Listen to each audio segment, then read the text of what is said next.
AP BJP రెండుగా చీలిపోయిందా? TDP BJP అలాగే RSS బీజేపీగా రెండు ముక్కలైందా? అసలు టీడీపీతో పొత్తు పెట్టుకోవడం కాషాయ క్యాడర్ కు ఇష్టం లేదా? ఏపీ క్యాడర్ కు హైకమాండ్ కు మధ్య అడ్డుగోడలు మొలిచాయా? ఏలూరు విశాఖ ఎంపీ సీట్లు తమకే ఇవ్వాలంటూ కాషాయ దండు కదం తొక్కుతోంది. లేకపోతే ఆత్మ ప్రబోధానుసారం ఓటు వేస్తామంటోంది. బీజేపీలో ఇంటర్వెల్ లేకుండా ఇంటర్నల్ ఫైట్ జరుగుతోందా? పరిస్థితి నివురు గప్పిన కమలంలా మారిందా? కాషాయ బీజేపీ టీడీపీ బీజేపీగా కమలం పార్టీ చీలిపోయిందా? ఇదే ఏపీ బీజేపీలో బీపీ పెంచుతోందా? నేతల నోటి నుంచి డైనమైట్ల లాంటి డైలాగులు పేలేలా చేస్తోందా? హైకమాండ్కు నేతలు లేఖలు రాసేదాకా వ్యవహారం వెళ్ళిందా? క్రమశిక్షణకు మారుపేరుగా చెప్పుకునే బీజేపీలో ఇప్పుడు అసంతృప్తి రగులుతోంది. మొదటి నుంచి పార్టీ జెండాలు మోసి కాషాయ సిద్ధాంతాన్నే అజెండాగా మార్చుకుని పనిచేసిన నేతలకు ఇప్పుడు సీట్లు దక్కకపోవడంతో వాళ్లలో ఆగ్రహం కట్టలు తెంచుకుందని పార్టీ వర్గాల సమాచారం. వలస నేతలకే టికెట్లు దక్కడంతో ఒరిజినల్ నేతల గుండెల్లో గూడు కట్టుకున్న అసంతృప్తి భళ్లున బద్దలైనట్లు కమలం క్యాడర్ చెప్తోంది. అదే ఇప్పుడు నివురు గప్పిన కమలంలా మారిందంటున్నారు. ఏలూరు బీజేపీ నేతలైతే మరింత తీవ్రంగా స్పందిస్తున్నారు. ఏపీలో బీజేపీ రెండుగా చీలిపోయిందని, ఆర్ఎస్ఎస్ బీజేపీ టీడీపీ బీజేపీగా రెండు ముక్కలైందంటున్నారు ఆ పార్టీ నేత అంబికా కృష్ణ. టీడీపీతో పొత్తు పెట్టుకోవద్దని 175 అసెంబ్లీ నియోజకవర్గాల్లోని బీజేపీ నేతలు కార్యకర్తలు ముక్తకంఠంతో కోరారన్నారాయన. అసలు ఈ పొత్తు తమ క్యాడర్కు ఇష్టం లేదన్నారు అంబికా కృష్ణ. కార్యకర్తల మనోభావాలను పైదాకా వెళ్లనివ్వడం లేదని, హైకమాండ్ కు తమకు మధ్య అడ్డుగోడ తయారైందని సంచలన ఆరోపణలు చేశారాయన.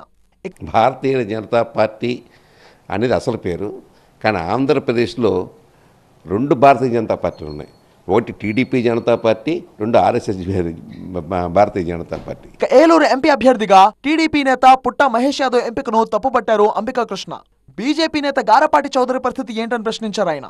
పార్టీ కోసం కోట్లు ఖర్చు పెడితే గారపాటికి ఏం మిగిలిందంటూ ఆవేదన వ్యక్తం చేశారు. కార్యకర్తలకు అండగా నిలిచిన గారిపాటి చౌదరికే ఎంపీ టికెట్ ఇవ్వాలని ఆయన డిమాండ్ చేశారు. గెలిచే సీటును బీజేపీ వదులుకోకూడదన్నారు. ఏలూరులో తరపన చౌదరి, గారపాటి చౌదరి, అతను గత 4 సంవత్సరాల నుంచి కోట్ల రూపాయలు ఖర్చు పెడుతున్నాడు. అంటే ఎందుకు ఖర్చు పెడుతున్నాడు? పార్టీ మీద ప్రేమ, అభిమానం. సరే, ఎవరైనా టికెట్టే కదా ఆశించే కదా చేస్తారు, అది తప్పు లేదు. కానీ ఆయన ఏం చేస్తున్నాడండి? మంచినీళ్ళు ఇస్తున్నాడు, పేదవాళ్ళకి రకరకాల స్కూల్స్కి డబ్బులు ఇస్తున్నాడు, రకరకాల వాటికి అన్నదానాలు చేయిస్తున్నాడు, కార్యక్రమాలు చేయిస్తున్నాడు.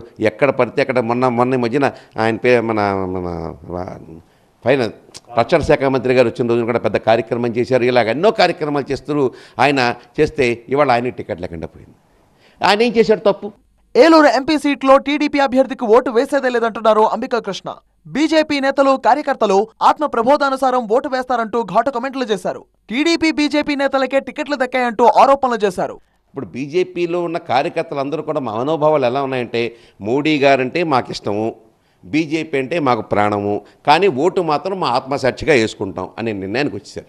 టీడీపీ బీజేపీకే టికెట్ లేదు. ఏంటండి ఇది న్యాయం? ఇక విశాఖ బీజేపీలోనూ అదే కాక కనిపిస్తోంది. విశాఖ ఎంపీ టికెట్ జీవీఎల్ కు ఇవ్వాలంటూ స్థానిక బీజేపీలోనూ ఓ వర్గం డిమాండ్ చేస్తోంది. ఇప్పటికే ఆ టికెట్ ను బాలకృష్ణ అల్లుడు భరత్ కు కేటాయించింది టీడీపీ. అయితే విశాఖ టికెట్ ను జీవీఎల్ కు ఇవ్వాలని కోరుతూ ఏకంగా హైకమాండ్ కు లేఖ రాశారు. అనపర్తి జమ్మలమడుగు సీటుపై పునరాలోచన చేసినట్టుగానే విశాఖ సీటుపై కూడా పునరాలోచన చేయాలని అధిష్టానానికి కాషాయ క్యాడర్ కోరుతోంది. లేదంటే స్నేహపూర్వక పోటీ అనుమతి ఇవ్వాలని విజ్ఞప్తి చేస్తోంది. ఈ మేరకు విశాఖ బీజేపీ అధ్యక్షుడు రవీందర్ రెడ్డికి ఓ వినతి పత్రం సమర్పించారు.